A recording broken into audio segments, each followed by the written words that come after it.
오늘 우리에게 주신 하나님의 말씀은 창세기 23장 1절부터 6절까지의 말씀입니다. 창세기 23장 1절에서 6절 말씀, 사랑하는 사람을 떠나보내며 라는 제목으로 우리에게 주신 말씀을 한 절씩 교독하시겠습니다. 사라가 127세를 살았으니 이것이 곧 사라가 누린 햇수라. 사라가 가나안 땅 헤브론 곧 기럇 아르바에서 죽음에 아브라함이 들어가서 사라를 위하여 슬퍼하며 애통하다가 그 시신 앞에서 일어나 나가서 헷 족속에게 말하여 이르되 나는 당신들 중에 나그네요 거류하는 자이니 당신들 중에서 내게 매장할 소유지를 주어 내가 나의 죽은 자를 내 앞에서 내어다가 장사하게 하시오. 헷 족속이 아브라함에게 대답하여 이르되 내 주여 들으소서. 당신은 우리 가운데 있는 하나님이 세우신 지도자이시니 우리 묘실 중에서 좋은 것을 택하여 당신의 죽은 자를 장사하소서. 우리 중에서 자기 묘실에 당신의 죽은 자 장사함을 금할 자가 없으리이다. 아멘.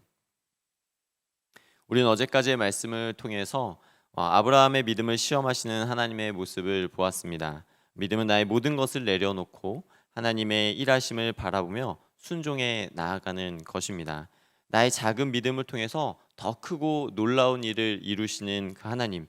그래서 우리가 여기서 알 수 있었던 것은 어떤 시험의 강도보다 우리를 사랑하시는 하나님의 그 사랑의 크기가 더 크다는 것을 알 수 있었던 것이죠. 하나님께서 아브라함을 사랑하시는 그 사랑의 크기와 넓이와 높이와 깊이가 어떠함을 알 수 있었습니다. 그리고 오늘 우리를 향하신 하나님의 사랑도 동일하다라고 믿습니다. 그 사랑의 넓이와 길이와 높이를 측량할 자가 어디 있겠습니까? 하나님은 우리가 드리는 작은 헌신보다 더 큰 사랑으로 우리를 사랑하시고 그 사랑을 확증하시는 하나님이십니다. 믿음 생활은 그 하나님의 사랑 안에 거하며 순종하는 삶이다라고 할 수 있겠죠.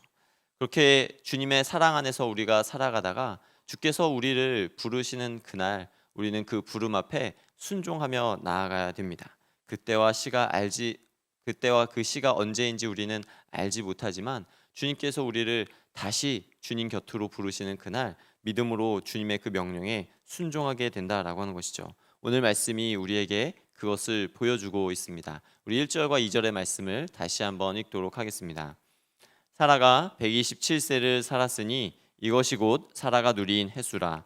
사라가 가나안 땅 헤브론 곧 기럇 아르바에서 죽음에 아브라함이 들어가서 사라를 위하여 슬퍼하며 애통하다가. 아멘. 목회자가 되어서 가장 힘든 순간이 있다면 아마도 이렇게 누군가의 죽음, 특별히 사랑하는 가족의 죽음을 인하여서 애통하고 슬퍼하는 우리 유가족들 옆에서 그 슬픔을 함께 공감하고 또 위로하는 그런 위로의 일인 것 같습니다. 우리 모두 천국 소망이 있지만 이 세상에서 더 이상 사랑하는 사람을 볼 수 없다라고 하는 이 슬픔은 인간이 느낄 수 있는 가장 극치의 고통이고 슬픔인 것만은 분명합니다. 그래서 이 장례 예배를 인도할 때 그 장례 예배의 시간이 소망의 자리인 동시에 슬픔의 자리인 것이죠. 그렇게 유가족들과 며칠간의 장례 일정을 함께 보내다 보면 자연스럽게 많은 생각을 하게 됩니다. 우리 인생을 지으시고 또 우리 인생을 이끄시는 그 하나님의 그 계획과 섭리가 과연 무엇일까? 하나님께서는 또 나의 인생을 통해서 어떤 일을 이루어 가실까에 대한 고민을 많이 하게 되는데 이것은 비단 저뿐만이 아니라 이렇게 누군가의 슬픔을 함께 위로하고 또 장례 예배 가운데에서 모든 사람은 언젠가 다 주님의 그 부르심 앞에 서게 되는 날이 있다라고 하는 것을 보는 자들이 느끼고 깨닫는 바이다라고 믿습니다. 보통 장례 예배를 인도하다 보면 가장 먼저 고인께서 어떠한 삶을 살아오셨는지에 대해서 회고합니다. 하나님을 언제 인격적으로 만나셨는지, 믿음 생활을 언제부터 해 오셨는지, 가정 안에서 어떠한 아버지였고 남편이었는지, 또 어떠한 어머니였고 아내였는지에 대해 나누면서 이 땅 가운데서 수고하며 애쓴 그 뿌린 씨앗과 삶의 열매들이 얼마나 우리에게 값진 것이었고 얼마나 우리에게 큰 영향력이 되었는지에 대해서 함께 나누곤 합니다. 이렇게 목회자가 되어서 참 많은 장례 예배를 섬겨 보았는데요. 저에게 기억에 남는 그런 장례 예배가 있습니다. 그건 바로 제가 처음으로 장례 예배를 인도했던 때인데 당시에 제가 섬기던 교회의 담임 목사님께서 이렇게 자리를 잠깐 비우신 상황이었습니다. 그래서 한 3일 정도만 더 있으면 돌아오시는 그런 날이었는데 그것을 앞두고서 심호하시던 교회 장로님께서 소천하시게 되는 일이 있었습니다. 새벽 1시쯤 전화벨이 울리는데 왠지 그 전화벨이 울림과 동시에 아직 받지도 않았는데 아, 무슨 일이 있구나라고 하는 것을 정말 직감할 수 있었고, 전화를 받자마자 병원으로 달려가서 이제 유가족이 되신 권사님 가족과 함께 그 위로 예배를 드린 그 시간들이 정말 잊혀지지 않는 것 같습니다. 그렇게 장례의 절차를 지내고서 이제 발인한 다음에 매장지로 가기 전에 섬기시던 교회, 그 교회 모교회로 와서 평소에 가장 좋아하시던 찬송가를 함께 성도들과 다 같이 부르고, 그리고 매장지로 이동하는 시간을 가졌습니다. 그때 함께 부른 찬양이 찬송가 내주 되신 주를 참 사랑하고라는 찬양입니다. 이 찬송가 3, 4절의 가사에 보면 이런 가사가 있습니다. 내 평생에 힘쓸 그 큰 의무는 주 예수의 덕을 늘 기리다가 숨질 때라도 내 할 말씀이 이전보다 더욱 사랑합니다. 큰 영광의 구주 날 사랑하사 그 풍성한 은혜에 더하시리니 금면류관 쓰고 늘 찬송할 말 이전보다 더욱 사랑합니다. 그날 이후로 이 내주 되신 주를 참 사랑하고 굉장히 좋아하는 찬양이고 찬송가였는데, 특히 이 가사들 때문에 그런지 장로님이 더 많이 생각나는 것 같습니다. 항상 예배의 자리를 지키시고 이른 새벽이든 늦은 저녁이든 정말 교회 곳곳에서 늘 예배하고 섬기시고 봉사하던 그분의 모습이 떠오르게 되는 것 같습니다. 늘 예수님 사랑 안에서 가족을 위해서, 교회를 위해서 헌신해 오던 그 모습들이 어떻게 보면 이 찬송가에 고스란히 남아있는 것 아닌가라는 마음도 들었습니다.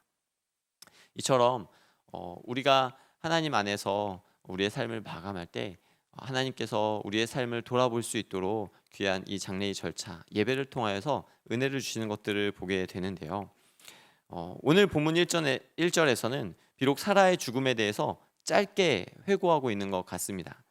그가 이 땅에서 누린 횟수가 127세다라는 말 한마디로 정리하고 있는 것 같아 보입니다. 하지만 이 한마디를 통해서도 우리는 사라의 인생이 어떠했는지 굉장히 그 삶의 의미를 다시 한번 묵상해 보기에 충분하다라고 믿습니다.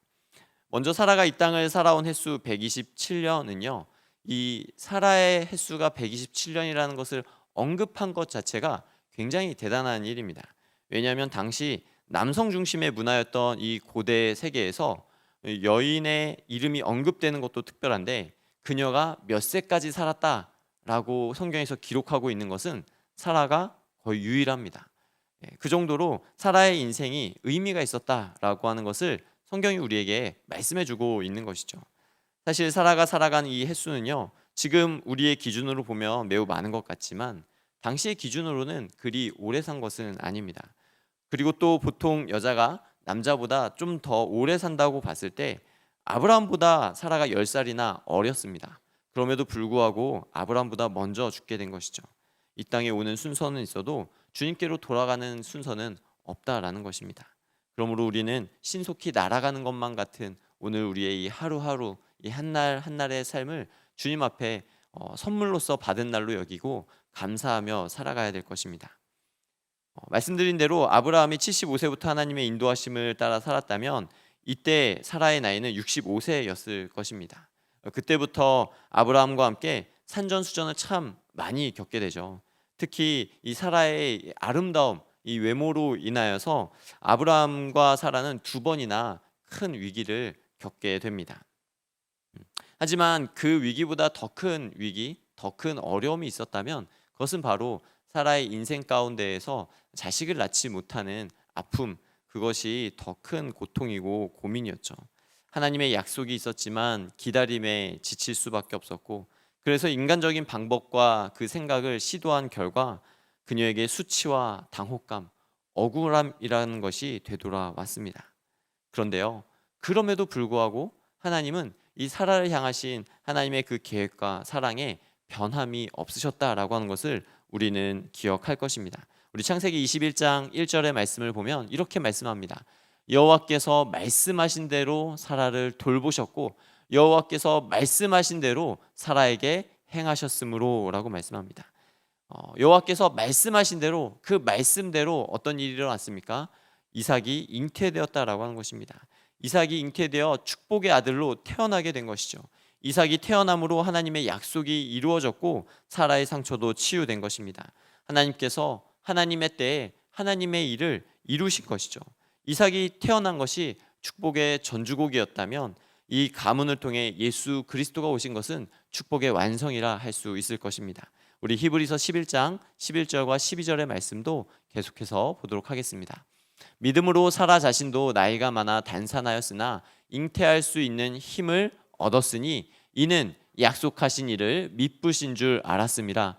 이러므로 죽은 자와 같은 한 사람으로 말미암아 하늘의 허다한 별과 또 해변의 무수한 모래와 같이 많은 후손이 생육하였느니라. 아멘. 사라는 이미 자기의 몸이, 이 육신의 몸이 죽은 것 같은 상태임을 알았습니다. 나는 더 이상 잉태할 수 있는 상황은 아니구나라는 것을 알았다는 것입니다. 그런 죽은 것 같은 마음이 있었기 때문에 자신의 여종 하갈을 아브라함에게 줄 정도로 믿음이 없는 모습을 보였던 것이죠. 또 주의 천사가 나타나서 이제 아들을 낳을 것이다 라고 했을 때 피식 비웃음을 하면서 불신앙으로 웃었던 적도 있습니다. 이렇게 죽은 것 같은 상태에 있던 사라의 마음을 다시 살리신 분이 누구시냐라고 하는 것입니다. 그 마음의 죽은 것 같은 상황을 다시 살리신 분이 하나님이십니다. 아무런 소망 없는 가운데 있는 사라에게 말씀을 주시고 말씀하신 대로 일하신 분이 누구이십니까? 말씀하신 대로 그를 다시 비전과 소망 가운데 서게 하신 분이 누구이십니까? 바로 하나님이시다라고 하는 겁니다. 하나님은 하나님의 자녀에게 말씀으로 약속하시고 신실하게 그 약속을 이루어 가시는 하나님이신 줄로 믿습니다. 인간적으로는 희망이 보이지 않습니다. 정말 무기력할 수밖에 없고 아무 힘도 쓸 수 없는 그때에 믿음과 비전을 주시면서 열방의 어미가 되도록 결국에는 그 가문을 통하여 예수 그리스도가 오시도록 한 것이 바로 하나님이셨다라는 것입니다. 오늘도 우리에게 이러한 은혜가 있기를 원합니다. 사라와 같이 우리의 마음이 연약해지고 아무리 믿음을 가져보려고 해도 믿음이 생기지 않아서 마음이 힘들고 지친 분이 있을 수도 있습니다. 그 마음이 죽은 것 같은 그 상황 가운데서도 우리를 포기하지 아니하시는 하나님의 사랑과 하나님의 계획이 있다라고 하는 것을 우리가 확신하는 것, 그 믿음만 가지고 나아가기를 주의 이름으로 간절히 소망합니다. 나를 향한 변치 않는 하나님의 그 사랑과 그 계획 가운데 있다면 하나님 우리에게 반드시 주님께서 주신 그 비전과 그 사명과 그 소명을 이루시게 할 줄로 믿습니다. 믿음 좋은 아브라함이라고 해서 자기보다 10살이나 어린 사라가 먼저 이 세상을 떠날 것이라고 어찌 알았겠습니까? 아마 상상도 못했을 것입니다. 그래서 아브라함은 이 사라의 죽음 앞에서 슬픔과 애통 가운데 있을 수밖에 없었습니다. 우리에게 천국 소망이 있다라고 하지만 사랑하는 사람이 먼저 떠나가게 되면은 그 죽음 앞에서 충분히 슬퍼하며 애통하는 것은 당연한 것입니다.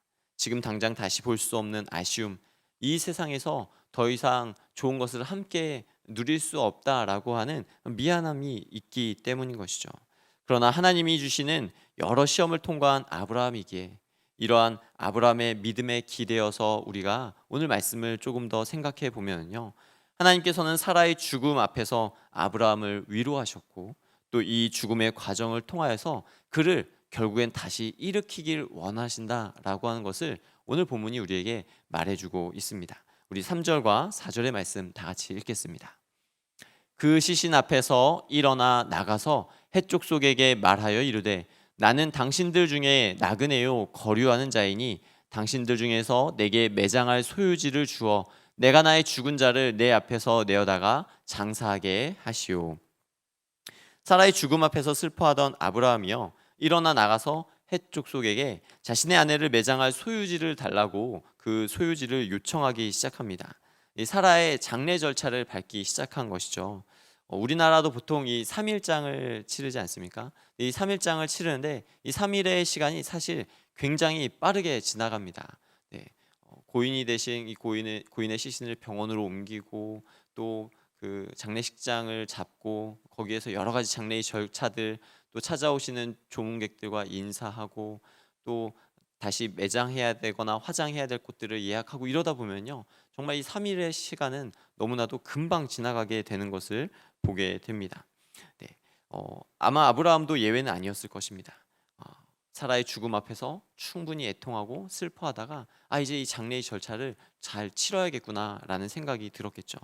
그래서 마주한 것이 3절과 4절의 말씀입니다. 사라가 죽은 땅, 이 가나안 땅은요, 이 헤브론은 하나님께서 아브라함에게 약속하신 땅이었습니다. 하지만 아직도 아브라함은 그 땅의 주인이 아니라 나그네로 살아가고 있었다라고 말씀하고 있죠. 그 땅에 대한 아무런 권리도 주장할 수 없는 일용직 노동자처럼, 마치 소장농처럼 살아가고 있었다라고 하는 것입니다. 그렇다고 아브라함이 아무것도 소유하지 못한 가난한 자였습니까? 그렇지는 않습니다. 아브라함에게도 많은 소유와 재산과 종들이 있었습니다. 그럼에도 불구하고 아브라함이 그 땅을 살아가는 삶의 자세가 나그네였다라고 하는 것입니다. 아브라함은 많은 부가 있었음에도 불구하고 이 땅에서의 삶이 마치 영원한 것처럼 살지 않았다라고 하는 것이죠. 많은 것을 소유했으나 그것에 집착하지 아니하고 하나님의 선한 청지기로 살아간 것입니다. 하나님의 영광을 위해 살아간 것이죠. 우리도 아브라함처럼 살아가야 될 줄로 믿습니다. 이 땅의 삶이 전부인 것처럼 살아가기 시작하면 우린 더 많은 것을 쥐기 위하여서, 더 많은 것을 소유하고 누리기 위하여서 애쓰고 피곤한 삶이 될 것입니다. 그러나 반대로 아브라함처럼 살아간다면 우린 어디에서나 자유할 수 있습니다. 아브라함이 자신을 나그네와 같다라고 낮추었지만 하나님께서는 그를 결국에 높이십니다. 우리가 우리 스스로를 높이고자 하면 낮아질 것이지만 우리가 우리 자신을 낮추면 하나님께서 우리를 높이신다라고 하는 것이 성경의 말씀인 줄로 믿습니다. 우리 5절과 6절의 말씀을 통해 그것을 확인하기 원합니다. 5절과 6절입니다. 해쪽 속이 아브라함에게 대답하여 이르되 내 주여 들으소서. 당신은 우리 가운데 있는 하나님이 세우신 지도자이시니 우리 묘실 중에서 좋은 것을 택하여 당신의 죽은 자를 장사하소서. 우리 중에서 자기 묘실에 당신의 죽은 자 장사함을 금할 자가 없으리이다. 아멘. 아브라함은요, 자신을 나그네와 같다라고 했지만 해쪽 속에게 아브라함은 하나님이 세우신 지도자였다라고 하는 것입니다. 이방 민족이 보기에도 이분은 우리가 그냥 나그네로 여길 사람이 아니라 하나님이 세운 지도자이십니다라는 인정과 존경을 받으며 살아갔다라고 하는 것입니다. 그렇습니다. 아브라함은 결코 그냥 쉽게 볼 만한 그런 인물은 아니었습니다. 바로나 아비멜렉과 같은 사람들과 접촉한 것을 보더라도 결코 낮은 지위는 아니었다라고 하는 것입니다. 그럼에도 불구하고 그가 보인 삶의 모습, 나그네와 같은 삶의 겸손함과 진실함으로 인하여서 종교와 문화가 다른 사람들로부터도 존경을 받기 시작했습니다. 하나님을 기쁘시게 하며 영적인 우선순위를 붙들고 살아가야 되는 우리 크리스찬들의 삶이 어떠해야 됨을 우리에게 보여주고 있는 것입니다. 이런 아브라함의 삶을 보고 헤브론 거주민들은 아브라함을 고귀하게 여기면서 기꺼이 이 장례를 우리가 돕겠다라고 말을 합니다. 그런데 여기서 우리는 이제 미묘한 긴장감을 살펴보게 됩니다. 4절 말씀에 보면은 아브라함은 분명 이렇게 말합니다. 내게 매장할 소유지를 달라라고 말을 합니다. 매장할 소유지죠. 평생 나그네로 살아왔던 이 아브라함이 이번에는 왠지 소유지를 달라라고 주장을 하고 있습니다. 근데 이에 대한 해족속들의 대답은 6절 말씀에서 우리 묘실 중에서 좋은 것을 택해라 라고 하면서 우리에게 있는 땅을 뭐 팔겠다 이런 말이 아니라 그냥 묘실 중에 한 칸을 쓰면 될 것 같아 라고 말한다라고 하는 것이죠.